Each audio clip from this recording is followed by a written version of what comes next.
देखिए, इसमें मामला ईडी का है। सीबीआई की एंट्री बाद में हुई। ईडी के मामले में जो गिरफ्तारी हुई, मुझे मेरी आवाज वापस आ रही है, इसको दुरुस्त करा दें। तो ईडी के मामले में आपने देखा कि निचली अदालत से जमानत मिली, उसके बाद हाईकोर्ट गए, हाईकोर्ट चली गई ईडी, हाईकोर्ट ने उस पर स्टे लगा दिया और अरविंद केजरीवाल जेल से बाहर नहीं आ पाए। अब अरविंद केजरीवाल को ईडी के मामले में जमानत मिल गई, अंतरिम जमानत मिल गई और तब तक के लिए मिल गई जब तक इस मामले में सुप्रीम कोर्ट की बड़ी बेंच सुनवाई नहीं करती। लेकिन मामला सीबीआई का है, सीबीआई ने भी इनको गिरफ्तार कर रखा है। तो सीबीआई के मामले में जब तक उन्हें जमानत नहीं मिलती है तब तक वो बाहर नहीं आ पाएंगे। सीबीआई मामले में 17 जुलाई को सुनवाई होनी है। अब इसको जब 17 जुलाई को हाईकोर्ट में सुनवाई होगी तो उस समय अरविंद केजरीवाल के वकीलों के तरफ से यह दलील रखी जाएगी कि माय लॉर्ड, सुप्रीम कोर्ट ने अरविंद केजरीवाल को अंतरिम जमानत जो दी है वो निष्क्रिय की तरह से है, निष्प्रभावी की तरह से है, क्योंकि अरविंद केजरीवाल को सीबीआई ने लेटर स्टेज में बाद में उनको गिरफ्तार कर लिया था और इस आधार पर हाईकोर्ट से राहत मांगने की कोशिश की जाएगी, रियायत मांगने की कोशिश की जाएगी। तो यह कहना कि राहत रियायत कब मिलेगी, कैसे मिलेगी, यह कुछ कहा नहीं जा सकता। लेकिन आज की मैं बात करूं कि आज जो फैसला आना था, तो इस फैसले में जो कोर्ट रिपोर्ट करने वाले हैं, या चाहे दोनों पक्ष की तरफ से, चाहे ईडी हो या अरविंद केजरीवाल के वकीलों को, उनमें यही था कि दो चीजें हो सकती थी। या तो अरविंद केजरीवाल की याचिका खारिज हो सकती होती जिसमें उन्होंने कहा था कि उनकी गिरफ्तारी गलत है, और दूसरा ये कि अरविंद ये कहा जाता कि अब सुप्रीम कोर्ट हाई कोर्ट की तरह कह देता कि गिरफ्तारी इनकी जरूरी है। तो ये दो ही चीजें होती थी।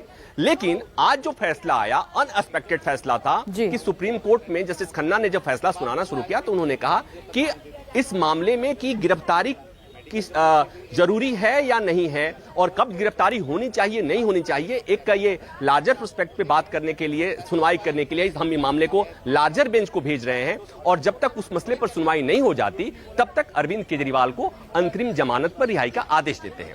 तो ईडी के मामले में अंतरिम जमानत पर रिहाई का यह आदेश, सुप्रीम कोर्ट का यह आदेश एक तरफ से कहे कि एम्बियंस इससे निष्प्रभावी कहा जाएगा अगर तकनीकी तौर पे मैं बात करूं, इसलिए कि इसका प्रभाव अरविंद केजरीवाल बाहर नहीं आ पा रहे हैं। तो मतलब ये कि जब सुनवाई 17 तारीख को हाईकोर्ट में होगी तो ये बातें कही जाएंगी कि माय लॉर्ड, सुप्रीम कोर्ट ने कहा था कि अरविंद केजरीवाल 90 डेज से अधिक समय जेल में रह चुके हैं, इसलिए उन्हें अंतरिम जमानत हम दे रहे हैं। लेकिन सुप्रीम कोर्ट ने अंतरिम जमानत दिया, फिर भी अरविंद केजरीवाल को जेल में रहना पड़ रहा है, इसलिए आपको इस पर विचार करना चाहिए।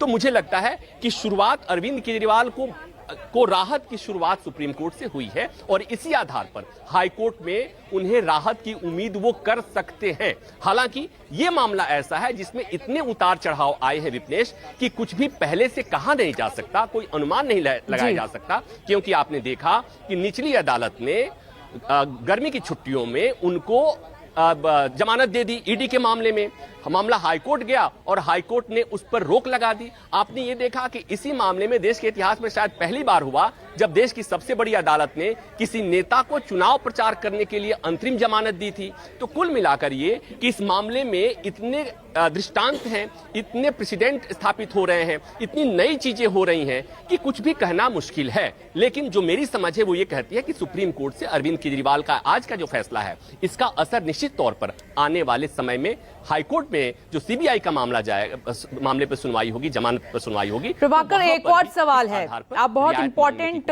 इंफॉर्मेशन दे रहे हैं, दर्शकों के लिए जानना जरूरी भी है। ईडी के मामले में सुप्रीम कोर्ट ने अंतरिम जमानत दे दी है। 17 जुलाई को सीबीआई के मामले में दिल्ली हाईकोर्ट में सुनवाई होनी है। तो अगर सीबीआई के मामले में अरविंद केजरीवाल को राहत मिल जाती है तो फिर आगे क्या होगा?